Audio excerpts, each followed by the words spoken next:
अगर तुमने अभी नीट पीजी 2025 दिया था और अभी तुम्हारे रिजल्ट्स आ गए हैं और तुम अभी कंफ्यूज हो कि तुम्हें काउंसलिंग में कौन हेल्प करेगा, कैसे तुम्हें इस काउंसलिंग को अप्रोच करना चाहिए, चाहे तुम्हारी रैंक कुछ भी हो, बहुत अच्छी हो, मिड पे हो, या फिर तुम्हें लगता है कि बिलो एवरेज हो, फिर भी तुम्हें कैसे इन सारी चीज़ों को इस फेज में अप्रोच करना चाहिए, तो तुम जो है अभी सही वीडियो पे पहुंचे हो।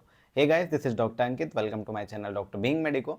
और आज हम बात करने वाले हैं कि इस नीट पीजी के इस वाले फेज पे अभी तुम्हें क्या करना चाहिए, कैसे तुम्हें चीज़ें प्रोसीड करनी चाहिए। तो सबसे पहले यार कॉन्ग्रेचुलेशंस टू एवरीवन, क्योंकि सबसे पहली चीज़ तो कि सिंगल शिफ्ट में एग्जाम हो, जो बहुत सही है। वरना अभी इस चीज़ को लेके भी बहुत सारी डिस्क्रिपेंसी होती है कि फर्स्ट शिफ्ट में क्या हुआ, सेकंड शिफ्ट में क्या हुआ। तो वो झंझट तो पहले खत्म हो गया, पहली बार हमने कोई केस जीता नीट पीजी वाला, तो कॉन्ग्रेचुलेशंस उसके लिए पहली चीज़। दूसरी चीज़, रिजल्ट्स टाइम से पहले आ गए और सही से आ गए, कोई बीच में लीक या फिर इन सारी चीज़ों के झंझट नहीं हुए, तो ये काफ़ी अच्छी चीज़ थी। तो ये दो चीज़ें तो तुम्हारे फेवर पे हुई। अब तीसरी अच्छी चीज़ जो होने वाली है वो है कि आंसर की वो रिलीज़ करने वाले हैं। तो अभी क्या है, बहुत सारे लोगों के ऐसे क्वेरीज़ हैं, जैसे मैंने अपने डीएम्स में देखा है, कमेंट्स में भी देखा कि जो वो रिकॉल कर पा रहे हैं और जो एक्चुअल उनके स्कोर आए उसमें 50 to 100 मार्क्स का भी जैसे उनके फ़र्क आया है। तो यार अगर ऐसा सच में है तो फिर तुम आंसर की से जब तुम कोरिलेट करोगे तो तुम्हें समझ आ जाएगा कि यार क्या एक्चुअल में ऐसा है नहीं। क्योंकि अगर 50 to 100 मार्क्स का किसी के सच में फ़र्क है तो यार वो तो रैंक में बहुत मेजर शिफ्ट कर देता है। हालांकि मुझे ऐसा लगता नहीं कि ऐसी कोई मेजर चीज़ें हुई होंगी, बट अगर है तो फिर बिल्कुल तुम्हारे लिए बहुत अच्छी चीज़ है कि वो आंसर की रिलीज़ करने वाले हैं। अभी इस वीडियो को बनाने का मेन पर्पज़ क्या है, अभी क्या है कि तुम जितने भी लोग हो सारे सब कैटेगरी ए, बी या सी से बिलोंग करते हो। मैं अभी इन तीन कैटेगरीज के बारे में बात करूँगा। कैटेगरी ए में ऐसे लोग हैं जिनकी रैंक बहुत अच्छी आई है उनकी ब्रांच के अकॉर्डिंग। मैं उनकी ब्रांच के अकॉर्डिंग, उनकी कैटेगरी के अकॉर्डिंग इसलिए बोल रहा हूँ क्योंकि फॉर अ पर्सन जो कि ओपन कैटेगरी से बिलोंग करता है, उसे 3000 रैंक पे भी एमडी रेडियो के लिए बहुत मुश्किल हो सकती है। और फॉर अ पर्सन जो कि एसटी कैटेगरी से बिलोंग करता है, उसे 30,000 पे भी एमडी रेडियो के चांसेस होते हैं। तो that's a very different thing. और अभी मैं रिजर्वेशन पे डिबेट करने के लिए हम लोग यहाँ पे नहीं बैठे हैं। अभी हम ये देख रहे हैं कि अभी हम आगे क्या कर सकते हैं बेसिकली यहाँ से।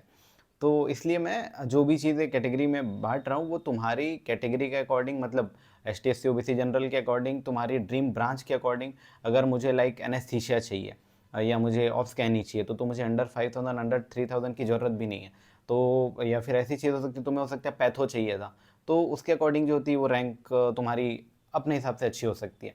तो इसीलिए कैटेगरी ए में तुम तब बिलोंग करते हो अगर तुम्हें जो ब्रांच चाहिए थी उसके हिसाब से तुम्हारी रैंक सही आ गई है तुम्हारी कैटेगरी के अकॉर्डिंग। इस कैटेगरी का मतलब है general OBC S C S T के अकॉर्डिंग। तुम इसमें अगर बिलोंग करते हो तो तुम लकीएस्ट हो, क्योंकि तुमने साल भर मेहनत करी और तुम्हारी रैंक उतनी आ गई जो ब्रांच तुम्हें चाहिए थी। अभी तुम्हें सिर्फ कॉलेज और सिटी सेलेक्ट करनी है, जिसके लिए तुम इंडिविजुअल लेवल पे ऑब्वियसली रिसर्च कर सकते हो। तो कॉन्ग्रेचुलेशंस।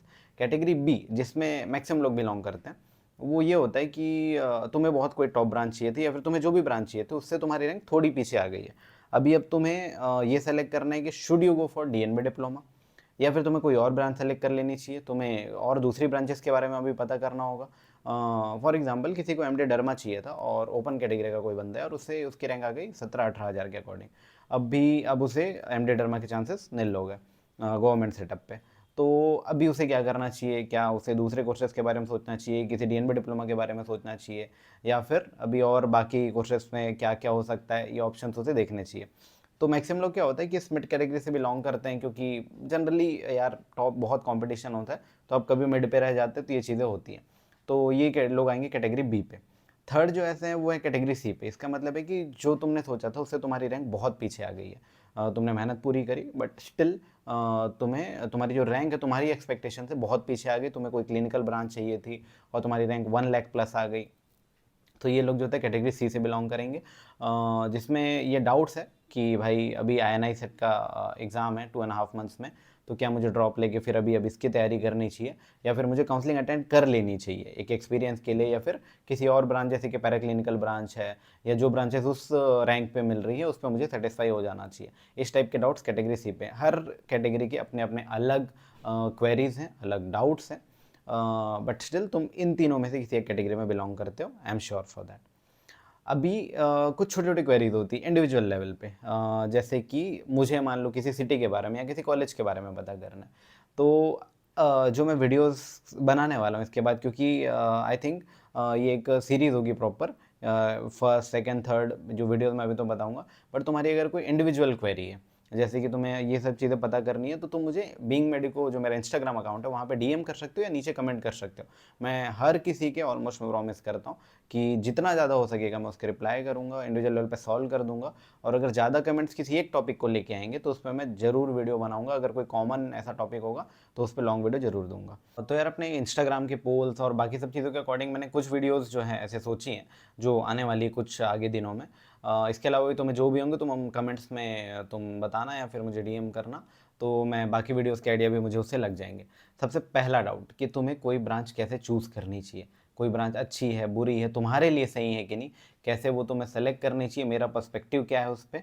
और अगर तुम्हें कोई गाइड करने के लिए नहीं है किसी ब्रांच को लेके तो डेफिनेटली फर्स्ट वीडियो इसी से रिलेटेड होगी, क्योंकि ये सब पे अप्लाई होगी, चाहे तुम कैटेगरी ए से हो, बी से हो, सी से हो। बट स्टिल कि तुम्हें कोई ब्रांच कैसे सेलेक्ट करता है, क्योंकि बहुत सारे लोगों के यही डाउट्स होते हैं कि यार उन्हें कोई एग्जैक्ट ब्रांच नहीं पसंद होती। मुझे नहीं, बस मेडिसिन जनरल मुझे पता है, मैंने एमबीबीएस करी है, बट कोई एग्जैक्ट कोई ब्रांच नहीं। हाँ मुझे सर्जिकल नहीं लेना, मुझे ये नहीं लेना, बट कोई एग्जैक्ट ब्रांच नहीं। तो कैसे तुम्हें वो चूज़ करना चाहिए, क्या क्या चीज़ें तुम्हें कंसिडर करनी चाहिए, वो होगी फर्स्ट वीडियो होगी। सेकेंड वीडियो जो होगी वो ये होगी कि तुम्हें इन जनरली ये काउंसलिंग को अप्रोच कैसे करना चाहिए, कौन से ऐसे ऐप्स हैं जैसे कि ज़ायनर्ड है, ये सारी चीज़ें क्या तुम्हें सच में हेल्प करती हैं, या फिर तुम्हें किसी ऐसे जो काउंसलर होते हैं जैसे कि 20,000 30,000 में जो तुम्हारी पूरी काउंसलिंग करा के देते हैं, तुम्हारी प्रेडिक्ट करते हैं कि तुम्हें कौन से कॉलेज मिलते हैं, तुम्हें कैसे भरना चाहिए, चॉइस फिलिंग ये सब बताते हैं, तुम्हें उन पे जाना चाहिए, या फिर तुम्हें खुद रिसर्च करके ज़ायनर्ड जैसे ऐप्स की हेल्प लेके ये सब चीज़ें करनी चाहिए, तुम्हें कहाँ पे अपना डेटा डालना चाहिए और कहाँ पे नहीं, ये सारी चीज़ें भी मैं जो सेकंड वीडियो होगी उस पर डिस्कस करूँगा। तीसरा जो मेजर डाउट मुझे लगा कि सब पे है वो है कि डीएनबी और डिप्लोमा के बारे में लोगों को आइडिया बहुत ही कम है। कैसे वो कोर्सेस एमडी से डिफ़र करते हैं, क्या किन चीज़ों पे इक्विवेलेंट हैं, जब आप डीएनबी डिप्लोमा कर लेते हैं तो उनके एग्ज़ाम्स कैसे होते हैं, क्यों ये थोड़े टफ माने जाते हैं। और अगर तुम्हें कोई ब्रांच सच में पसंद है तो क्या तुम्हें इन पे जाना चाहिए या फिर किसी एमडी पे ही जाना चाहिए, एमडी एमएस पे ही जाना चाहिए। ये सारी चीज़ें थर्ड वीडियो होगी, बहुत मेजर डाउट है इससे रिलेटेड, तो इसमें मैं सारी चीज़ें बताऊँगा। तुम्हें कोई भी क्वेरी इससे रिलेटेड और है तो तुम बिल्कुल कमेंट करो, मैं वीडियो में डेफिनेटली ऐड कर दूंगा। जो चौथा डाउट है वो मेनली कैटेगरी सी वाले लोगों के लिए है कि यार should you attend the counselling, या फिर तुम्हें डायरेक्टली ड्रॉप की तरफ जाना चाहिए, इन सब चीज़ों के बारे में ध्यान नहीं देनी चाहिए। अभी क्या करना चाहिए अगर तुम्हारी बिलो एवरेज, तुम्हारे हिसाब से अगर तुम्हारी रैंक अच्छी नहीं आई है तो फिर तुम्हें क्या करना चाहिए, ये फोर्थ वीडियो होगी। अगर तुम्हारी रैंक अच्छी नहीं है तो तुम्हें ये वीडियो जो होगी डेफिनेटली हेल्प करेगी। फिफ्थ वीडियो जो होगी वो ये होगी कि चॉइस फिलिंग तुम्हें कैसे करनी चाहिए, कौन से कॉलेजेस तुम्हें डालने चाहिए, कितने कॉलेजेस तुम्हें डालने चाहिए, कितनी ब्रांच, कितने कॉलेजेस, किस ऑर्डर पे डालने चाहिए, इससे रिलेटेड जो होगी वो फिफ्थ वीडियो होगी। और सिक्स वीडियो जो होगी वो होगी कि तुम अगर जैसे मुझे किसी रैंडम कॉलेज के बारे में पता करना है अभी, और टेलीग्राम पे मैं डाल सकता हूँ, इंस्टाग्राम पे, या फिर किसी जनरल मैं गूगल पे सर्च करके कैसे पता कर सकता हूँ, तो फिर भी आप पर्सनल लेवल पे कैसे किसी कॉलेज के बारे में, उसकी रियलिटी के बारे में कैसे पता कर सकते हो, इससे रिलेटेड कुछ टिप्स और ट्रिक्स जो होगा मैं सिक्स्थ वीडियो में देने का ट्राई करूँगा। तो यार इन जनरल मैंने ये सोचा है कि इस लाइन पे मैं वीडियोस बनाऊंगा और बहुत जल्दी जल्दी ये वीडियोस आएंगी। कुछ जितने जल्दी, जितना अच्छा तुम्हारा रिस्पांस होगा उतनी ज़्यादा वीडियोस जो होगा मैं इससे रिलेटेड दूंगा। और बीच में जो भी कमेंट्स आएंगे, जितने ज़्यादा तुम्हारे लोगों के डाउट्स होंगे, अगर कोई ऐसा होगा तो मैं डेफिनेटली, ऐसा कोई हार्ड एंड फास्ट रूल नहीं कि यही वीडियो लाइन से आएंगी। कोई चीज़ मुझे लगी या फिर तुम्हारे कमेंट्स के अकॉर्डिंग कि नहीं ये पहले बनाने जरूरी, तो वो वीडियो जो कि उसके अकॉर्डिंग आ जाएंगी। तो यार प्लीज़ कमेंट करो जो भी तुम्हें अगर डाउट है, तुम्हें लग रहा है कि ये सीरीज़ हेल्पफुल हो सकती है तुम्हारे लिए, तो डेफिनेटली एक कमेंट करो, तुम्हारे रिस्पांस के अकॉर्डिंग मैं जल्दी से जल्दी ये सारे वीडियोस लाने का ट्राई करूँगा। तो सबसे पहले अभी ज़्यादा टेंशन मत लो, आई एम हियर। अगर तुम्हें कोई डाउट है और तुम्हें लगता है कि मैं तुम्हारी हेल्प कर सकता हूँ, और कोई स्ट्रेस लेने की ज़रूरत नहीं, अभी तुम्हारा स्ट्रेस लेने का टाइम ख़त्म, तुमने नीट पीजी दे दिया है, रिजल्ट्स आ गए हैं, अभी बस अच्छे से काउंसलिंग अटेंड करेंगे और साथ साथ कर लेंगे। तो मिलते हैं यार नेक्स्ट वीडियो में। तब तक के लिए देखते रहो, बाकी वीडियोस तुम देख सकते हो और मुझे इंस्टाग्राम पे बीइंग मेडिको पे फॉलो कर सकते हो। मिलते हैं नेक्स्ट वीडियो में, बाय।